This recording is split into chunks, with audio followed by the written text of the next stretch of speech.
Class 12 UP board के प्यारे विद्यार्थियों, स्वागत है आप सभी का शिवम लेक्चरर में। साहित्यिक हिंदी का पेपर है जो 18 फरवरी 2026 के लिए सबसे ज़्यादा महत्वपूर्ण है।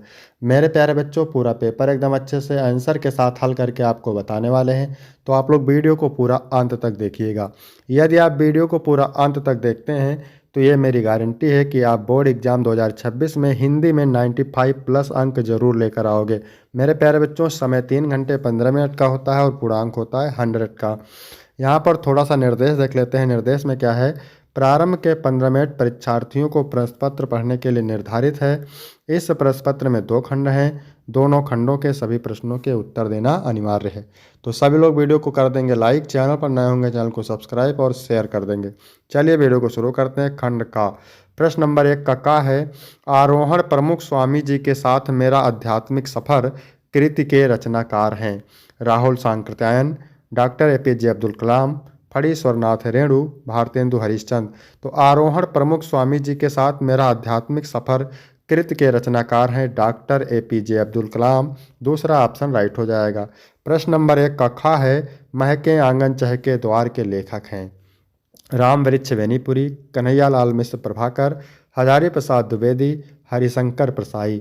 तो महके आंगन चहके द्वार के लेखक हैं कन्हैया लाल मिश्र प्रभाकर। दूसरा ऑप्शन राइट हो जाएगा। अगला है, हिंदी की प्रथम कहानी किसे माना जाता है? 11 वर्ष का समय को, रानी केतकी की कहानी को, इंदुमती को, दुलाई वाली को। तो मेरे प्यारे बच्चों, हिंदी की पहली कहानी इंदुमती को माना जाता है और एक इसकी है किशोरी लाल गोस्वामी की।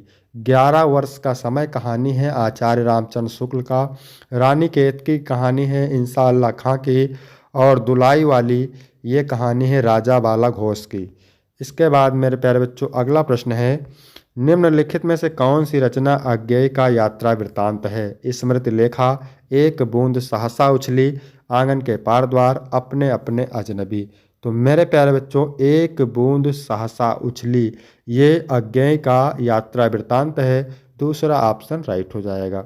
ठीक है, एक बूंद सहसा उछली। अब यहाँ पर देखेंगे मेरे प्यारे बच्चों, आंगन के पार द्वार ये कविता संग्रह है सच्चिदानंद हीरानंद वात्स्यन अज्ञेय का, और अपने अपने अजनबी उपन्यास है अज्ञेय का। ठीक है, और स्मृति लेखा अज्ञेय का कविता संग्रह है। ठीक है, इसके बाद अगला प्रश्न है, मुंशी प्रेमचंद द्वारा संपादित पत्र है। हंस है, हिंदी प्रदीप है, दिनमान है, सारिका है। तो हंस पत्रिका है, पहला ऑप्शन राइट हो जाएगा।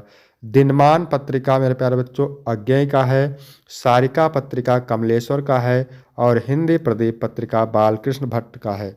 इसके बाद प्रश्न नंबर 2 का है, परिमल के रचनाकार हैं।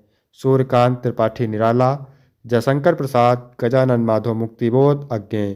तो परिमल के रचनाकार हैं सूर्यकांत त्रिपाठी निराला। चांद का मुंह टेढ़ा है कविता संग्रह के रचनाकार हैं गिरजा कुमार माथुर, नागार्जुन अज्ञेय, गजानन माधव मुक्तिबोध। तो गजानन माधव मुक्तिबोध, चौथा ऑप्शन राइट हो जाएगा। इसके बाद अगला प्रश्न है, द्विवेदी युग के कवि हैं। केदारनाथ अग्रवाल, सर्वेश्वर दयाल सक्सेना, राम नरेश त्रिपाठी, नरेश मेहता। राम नरेश त्रिपाठी द्विवेदी युग के कवि हैं। तीसरा ऑप्शन राइट हो जाएगा। मैथिली शरण गुप्त की रचना नहीं है। सिद्धराज, पंचवटी, भारत भारती, खून के छींटे। तो खून के छींटे मैथिली शरण गुप्त की रचना नहीं है। खून की छींटे भगवत शरण उपाध्याय की रचना है। ठीक है, पंचवटी, सिद्धराज और भारत भारती ये मैथिली शरण गुप्त की रचना है। अगला प्रश्न है, जयशंकर प्रसाद की रचना नहीं है। कामायनी, कानन कुसुम, वैदेही वनवास, लहर। तो कामायनी महाकाव्य है जयशंकर प्रसाद का, कानन कुसुम भी रचना है और लहर भी जयशंकर प्रसाद की रचना है। वैदेही वनवास, वैदेही वनवास ये नहीं है, तो यही राइट हो जाएगा। वैदेही वनवास अयोध्या सिंह उपाध्याय हरिओत की रचना है। इसके बाद प्रश्न नंबर 3 है, दिए गए गद्यांश पर आधारित निम्नलिखित प्रश्नों के उत्तर दीजिए। 10 अंक का है, मोस्ट इंपॉर्टेंट है। ये पैराग्राफ आप जरूर तैयार करके जाइएगा। माता अपने सब पुत्रों को समान भाव से चाहती है। इसी प्रकार पृथ्वी पर बसने वाले जन बराबर हैं, उनमें ऊंच और नीच का भाव नहीं है।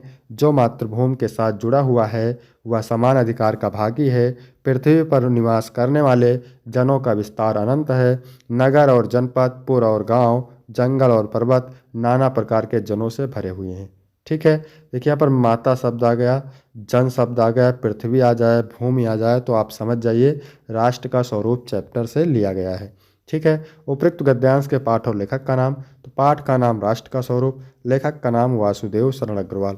इसको कैसे याद रखेंगे? रावा, रा से राष्ट्र का स्वरूप, वा से वासुदेव शरण अग्रवाल। ठीक है, दूसरा है रेखांकित अंश की व्याख्या कीजिए। तो व्याख्या मेरे प्यारे बच्चों किसकी करना है? पृथ्वी पर निवास करने वाले जनों का विस्तार अनंत है। नगर और जनपद, पुर और गांव, जंगल और पर्वत नाना प्रकार के जनों से भरे हुए हैं। तो इसका करना है व्याख्या। तो हेडिंग डालेंगे रेखांकित अंश की व्याख्या, फिर लिखेंगे पृथ्वी पर रहने वाले मनुष्यों की संख्या असीमित है, जो नगरों, गांवों, जंगलों और पहाड़ों में विभिन्न रूपों में फैले हुए हैं। इसका अर्थ है कि पृथ्वी पर जीवन का विस्तार बहुत विशाल और विविध है। समान अधिकार का भागी कौन है? जो मातृभूमि के साथ जुड़ा हुआ है वह समान अधिकार का भागी है। इसके बाद है पृथ्वी पर किसका विस्तार अनंत है? तो पृथ्वी पर निवास करने वाले जनों का विस्तार अनंत है। अनंत और जनपद शब्द का अर्थ, तो अनंत का अर्थ है जिसका कोई अंत ना हो, जनपद का अर्थ है एक ऐसा स्थान या क्षेत्र जहाँ लोग रहते हैं। इसके बाद अथवा करके दिया हुआ है मेरे प्यारे बच्चों, ये भी मोस्ट इम्पोर्टेंट है। भाषा स्वयं संस्कृत का एक अटूट अंग है। संस्कृत परंपरा से निःसृत होने पर भी परिवर्तनशील और गतिशील है। उसकी गति विज्ञान की प्रगति के साथ जोड़ी जाती है। वैज्ञानिक आविष्कारों के प्रभाव के कारण उद्भूत नई सांस्कृतिक हलचलों को शाब्दिक रूप देने के लिए भाषा के परंपरागत प्रयोग पर्याप्त नहीं है। इसके लिए नए प्रयोगों की, नई भाव योजनाओं को व्यक्त करने के लिए नए शब्दों की खोज की महती आवश्यकता है। तो यहाँ पर देखिए भाषा शब्द आ गया है। जहाँ पर भाषा शब्द आ जाए और भाषा की बात हो तो आप समझ जाइए भाषा और आधुनिकता चैप्टर से लिया गया है। उपयुक्त गद्यांश का संदर्भ लिखिए। प्रस्तुत गद्यांश प्रोफेसर जी सुंदर रेड्डी द्वारा लिखित भाषा और आधुनिकता नामक निबंध से अवतरित है। फिर है नए शब्दों की खोज की आवश्यकता क्यों होती है? तो भाव योजनाओं को व्यक्त करने के लिए नए शब्दों को खोज की आवश्यकता होती है।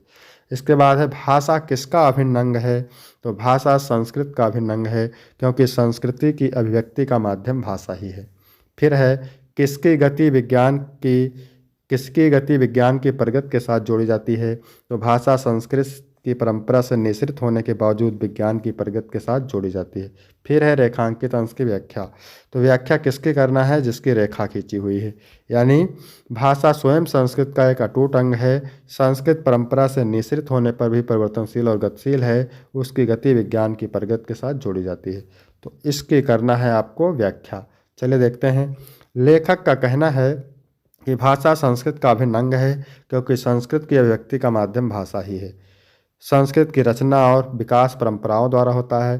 परंपराएं क्योंकि परिवर्तनशील होती हैं, इसलिए संस्कृत भी एक जैसी नहीं रहती, वह भी परंपराओं की तरह बदलती रहती है। इस रूप में हम कह सकते हैं कि संस्कृति गतिशील होती है। इसके बाद 4 नंबर प्रश्न है, दिए गए पद्यांश पर आधारित निम्नलिखित प्रश्नों के उत्तर दीजिए। भी 10 अंक का है, वेरी मोस्ट इंपॉर्टेंट है। कमेंट करेंगे किस चैप्टर से लिया गया है। तो राधा पवन से कहती है कि हे पवन, मथुरा जाते समय यदि रास्ते में कोई लज्जा से युक्त पथिक महिला दिखाई दे, होने देना विकृत वसना तो ना तो सुंदरी के, तो तुम उस सुंदरी के कपड़े को मत उड़ाना। जो थोड़ी भी शर्मित हो वह गोद ले श्रांतिक होना। यदि वह थोड़ी सी भी थकी हो तो उसे गोद में लेकर के उसकी थकावट को दूर कर देना। ओठों की और कमल मुख की मलिनता मिटाना, और इस प्रकार ओठों की और कमल मुख की मलिनता को, झुर्रियों को मिटा देना। फिर आगे कहती हैं कि कोई किसान स्त्री खेत में थकी हुई दिखाई दे तो धीरे धीरे स्पर्श करके उसकी थकान को मिटा देना है। यदि कोई आकाश में बादल का टुकड़ा जा रहा हो, अरे यार, यदि कोई बादल का टुकड़ा आकाश में जा रहा हो तो उसे ला करके उस पर छाया कर देना और उसे सुख प्रदान करना। ठीक है, यदि कोई बादल को टुकड़ा आकाश में जा रहा हो, ठीक है, तो उसको ला करके गर्मी से तपी हुई भूतांगना के ऊपर छाया करना और उसे सुख प्रदान करना। यहाँ पर पहला क्वेश्चन है, उपयुक्त पद्यांश के शीर्षक और कवि का नाम। पवन दूतिका से लिया गया है और कवि हैं अयोध्या सिंह उपाध्याय हरिओत। रेखांकित अंश की व्याख्या तो मैंने बता दिया आपको। इसके बाद में है तीसरा प्रश्न, राधा पवन दूतिका से राह में पथिकों के साथ कैसा व्यवहार करने को कहती है? तो राधा पवन दूतिका से राह में पथिकों के साथ परोपकार का व्यवहार करने को कहती है। इसके बाद अगला है, राधा ने पौनदूतिका को पथिक कृषक स्त्री के ऊपर किसके द्वारा छाया करने को कहा? तो राधा ने पौनदूतिका को पथिक कृषक स्त्री के ऊपर मेघ द्वारा छाया करने को कहा। कृषक ललना शब्द में कौन सा अलंकार है? तो इसमें मानवीकरण है और उपमा अलंकार है। इसके बाद यहाँ पे अथवा करके दिया है, ये भी मोस्ट इम्पोर्टेंट है। कहते आते थे यही अभी नरदेही, माता ना कुमाता पुत्र को पुत्र भले ही। यानी कैकेयी कहती है कि संसार के लोग अभी तक यही कहते आते थे कि माता कुमाता नहीं हो सकती, पर पुत्र कुपुत्र भले हो जाए। लेकिन अब कहे सभी या हाय विरुद्ध विधाता, अब जब इस समय विधाता हमारे विपरीत है तो हाय सभी लोग यही कहेंगे कि पुत्र पुत्र ही रहता है लेकिन माता कुमाता हो जाती है। कैकेयी कहती है कि मैंने केवल भरत का बाह्य मात्र ही देखा, बाहरी शरीर देखा, उसका दृढ़ हृदय नहीं देखा, कोमल शरीर ही देखा, परमार्थ न देखा, केवल अपना ही स्वार्थ देखा। इसी कारण तो हाय आज यह बाधा उत्पन्न हुई है। कैकेयी कहती है कि युगों युगों तक यह कठोर कहानी चलती रहे कि रघुकुल में भी एक अभागिन रानी रानी कैकेयी थी। ठीक है, तो पहला क्वेश्चन है उपयुक्त पद्यांश के शीर्षक और कवि का नाम। कैकेयी का अनुताप और कवि मैथिली शरण गुप्त।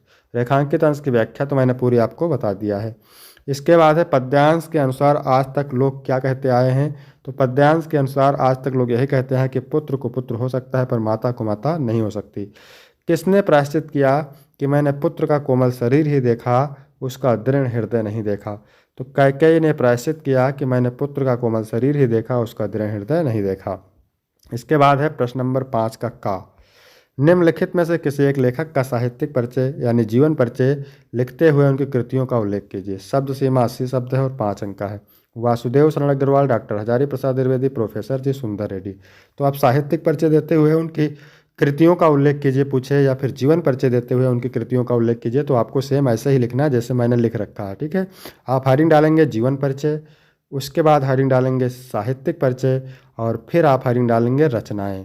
इसके बाद खा नंबर दिया हुआ है, निम्नलिखित में से किसी एक कवि का जीवन परिचय देते हुए उनकी प्रमुख कृतियों का उल्लेख कीजिए। अयोध्या सिंह उपाध्याय हरिओत, सुमित्रानंद पंत और जयशंकर प्रसाद। तो यहाँ पर देखेंगे अयोध्या सिंह उपाध्याय हरिओत का, तो हेडिंग डालना है जीवन परिचय, फिर इसके बाद साहित्यिक परिचय और फिर आपको रचनाएं डाल के लिख देना है। फिर 6 नंबर क्वेश्चन है, पंचलाइट अथवा बहादुर कहानी का सारांश अथवा ध्रुव यात्रा अथवा लाठी कहानी के उद्देश्य पर प्रकाश डालिए। ठीक है, शब्द सीमा 80 शब्द है लगभग और 5 अंक यहाँ से आपको मिल जाएंगे। तो बहादुर कहानी का सारांश हम देखने वाले हैं मेरे प्यारे बच्चों, ये है। आपको स्क्रीनशॉट ले लेना है, तैयार कर लेना है, आपको सेम ऐसे लिख के आना है, आपको पूरे अंक मिलेंगे। इसके बाद 7 नंबर है, 100 पठित खंड काव्य के आधार पर किसी एक खंड के एक प्रश्न का उत्तर दीजिए। 80 शब्द में है, 5 अंक का है। ये खंड काव्य अलग अलग जिले के लिए अलग अलग है, तो इसे आप तैयार करेंगे। ठीक है, इसके बाद है खंड खा। तो प्रश्न नंबर 8 का है, दिए गए संस्कृत गद्यांशों में से किसी एक का संदर्भ सहित हिंदी में अनुवाद कीजिए। तो ये वेरी वेरी मोस्ट इंपॉर्टेंट गद्यांश है। 2 अंक संदर्भ के लिए, 5 अनुवाद के लिए। तो चलिए देख लेते हैं। यह भारत देश धन्य है, जहाँ लोगों के मन को पवित्र करने वाली, सुंदर भावों को उत्पन्न करने वाली, शब्दों के समूह को जन्म देने वाली संस्कृत भाषा विद्यमान है।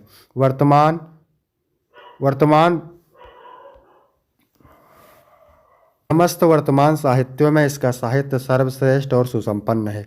यही भाषा संस्कृत के नाम से संसार में प्रसिद्ध है।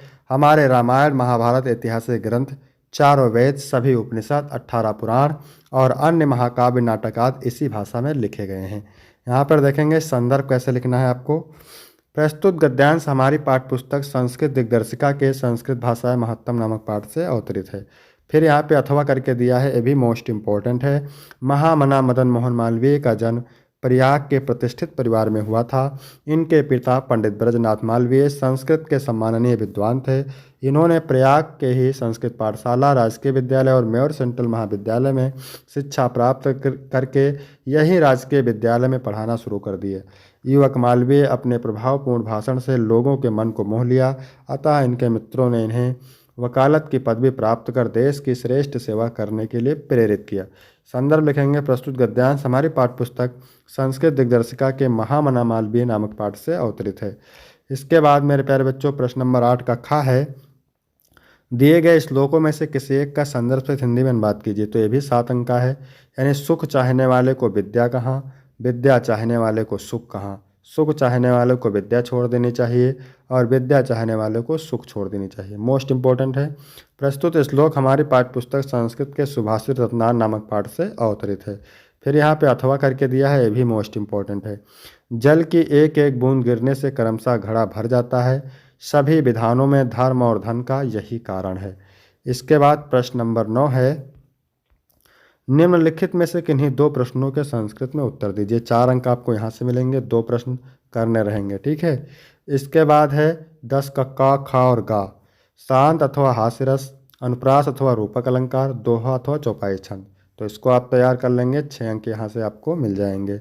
इसके बाद 11 नंबर प्रश्न है, निम्नलिखित में से किसी एक विषय पर निबंध लिखिए। 9 नंबर मिलेंगे आपको। मेरा प्रिय खेल, शिक्षा का महत्व, भ्रष्टाचार, कारण और निवारण, सादा जीवन, उच्च विचार, ठीक है। इसके बाद 12 का पहला है, हरे का संधि विच्छेद होता है, तो हरे प्लस ए होता है, ठीक है।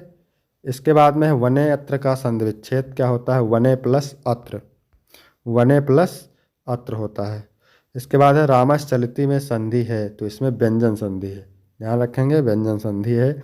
इसके बाद खा नंबर है, निम्नलिखित में से किसी एक का विग्रह करके समास का नाम लिखना है। तो प्रतिदिनम में अव्ययी भाव है, श्वेतांबरम में बहुव्रीहि है और भरपेट में भी अव्ययी भाव है। 13 नंबर है, अपने क्षेत्र के पार्क को विकसित कराने के लिए नगर निगम के मुख्य उद्यान निरीक्षक को एक पत्र लिखिए। मोस्ट इंपॉर्टेंट है।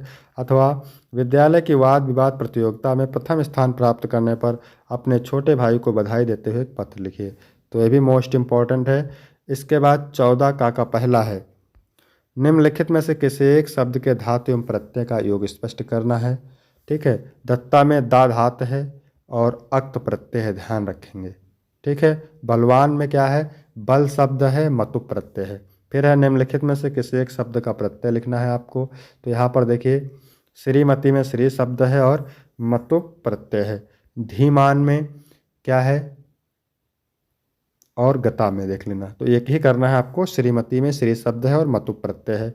इसके बाद खा नंबर है, रेखांकित पदों में से किसी एक पद में प्रयुक्त विभक्ति तथा संबंधित नियम का उल्लेख कीजिए। भिक्षुक का पादेन खज्जा, यानी भिक्षुक पैर से लंगड़ा है, तो एनांग विकारा सूत्र से तृतीय विभक्ति है। ग्रामम अभिता, अभिता पड़ता समय निक्साहा प्रतियोगी के सूत्र में द्वितीय विभक्ति है, ठीक है।